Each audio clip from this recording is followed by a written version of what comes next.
Cinema സ്വപ്നമില്ലാതിരുന്ന ഒരു മലയാളി പെൺകുട്ടി ഇന്ന് തെന്നിന്ത്യൻ സിനിമാ ലോകത്തെ ലേഡി സൂപ്പർ സ്റ്റാറാണ്.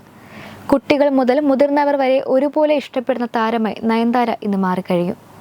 ഒന്ന് നോക്കിയാൽ ഒരു സിനിമാറ്റിക് സ്റ്റോറി പോലെ സംഭവബഹുലമായിരുന്നു നയൻതാരയുടെ 20 വർഷത്തെ സിനിമാ ജീവിതം. വ്യക്തി ജീവിതത്തിലും കരിയറിലും നഷ്ടനേട്ടങ്ങളുടെ കണക്കുകളും വിജയങ്ങളുടെ ആരവവും പരാജയങ്ങളുടെ കയ്പുനീരുമൊക്കെയായി ട്വിസ്റ്റും അപ്രതീക്ഷിതമായ സംഭവ വികാസങ്ങളുമൊക്കെയായി ഒരു സിനിമാ കഥ തന്നെ. ലേഡി സൂപ്പർ സ്റ്റാർ എന്ന വിശേഷണം വർഷങ്ങൾ നീണ്ട നടിയുടെ കഠിന പ്രയത്നത്തിന് ആരാധകർ നൽകിയ പ്രതിഫലമാണ്. തെന്നിന്ത്യയെ തിരക്കേറിയ ശേഷം നയൻതാര കേരളം വിട്ടു. നടിയുടെ മാതാപിതാക്കൾ മാത്രമാണ് ഇപ്പോൾ കേരളത്തിലുള്ളത്. നയൻതാര ഭർത്താവ് വിഘ്നേഷ് ശിവനും മക്കൾക്കുമൊപ്പം ചെന്നൈയിൽ സെറ്റിൽഡാണ്.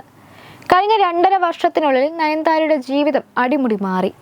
അഭിനേത്രി എന്നതിലുപരി ഒരു ഭാര്യയും 2 കുഞ്ഞുങ്ങളുടെ അമ്മയുമാണ് താരം ഇപ്പോൾ. വിഘ്നേഷും മക്കളും ജീവിതത്തിൽ ഭാഗമായ ശേഷം അവരുടെ സന്തോഷം കഴിക്കട്ടെ സിനിമ പോലും നയൻതാരയ്ക്കുള്ളൂ. സെലിബ്രിറ്റി ജാടകളൊന്നുമില്ലാതെ തൻ്റെ മാതൃത്വം ആഘോഷമാക്കുന്ന നയൻസിനെ അടുത്തിടെയായി വിഘ്നേഷ് പങ്കുവെക്കുന്ന ചിത്രങ്ങളിലും വീഡിയോസുകളിലുമെല്ലാം കാണാം. ഇരട്ട കുട്ടികളായ ഉലകിനും ഉയിരിനുമൊപ്പം നയൻതാര കളിക്കുകയും നൃത്തം ചെയ്യുന്നതുമൊക്കെയുള്ള വീഡിയോ അടുത്തിടെ വൈറലായിരുന്നു.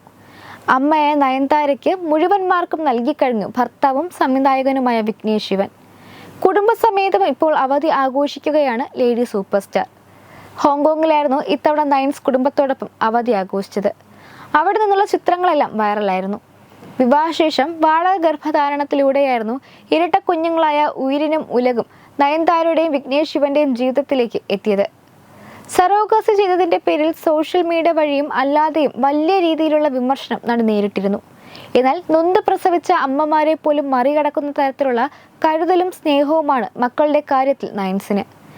എവിടെ പോയാലും അതിപ്പോൾ ഷൂട്ടിന് പോവുകയാണെങ്കിൽ പോലും മക്കളെയും താരം ഒപ്പം കൂട്ടാറുണ്ട്. മാത്രമല്ല മക്കൾക്ക് വേണ്ടി മാത്രം 3 നേഴ്സുമാരെയും നയൻതാര നിയമിച്ചിട്ടുണ്ട്. വിദേശയാത്രകൾ പോകുമ്പോൾ അവരെയും നയൻസ് ഒപ്പം കൂട്ടാറുണ്ട്. വിദേശയാത്രയ്ക്കിടെ കുട്ടികൾക്ക് അസുഖം വന്നാൽ അവർക്ക് പ്രാഥമിക ചികിത്സ നൽകാനായിട്ടാണ് 3 നേഴ്സുമാരെ താരം കൂടെ കൊണ്ടുപോകാറുള്ളത്. ഈ 3 നേഴ്സുമാരില്ലാതെ നയൻതാര എങ്ങും പോകാറില്ലെന്നും പറയപ്പെടുന്നു. മക്കളുടെ കാര്യത്തിൽ അതീവ ശ്രദ്ധാലുവാണ് നയൻതാര. ജന്മം നൽകുന്നത് മാത്രമല്ല ഒരാളെ നല്ല അമ്മയാക്കുന്നതെന്ന് നയൻസ് വീണ്ടും വീണ്ടും തെളിയിക്കുകയാണ്. മക്കൾ വന്ന ശേഷം അവർക്കൊപ്പം സമയം ചെലവിടാനാണ് വിഘ്നേഷ് ശിവനും ഏറെ താല്പര്യം. ഷൂട്ടിംഗ് തിരക്ക് കഴിഞ്ഞാൽ ഓടി വീട്ടിലെത്താനാണ് ചിന്തിക്കാറുള്ളതെന്ന് വിഘ്നേഷ് തന്നെ പലപ്പോഴായി പറഞ്ഞിട്ടുണ്ട്.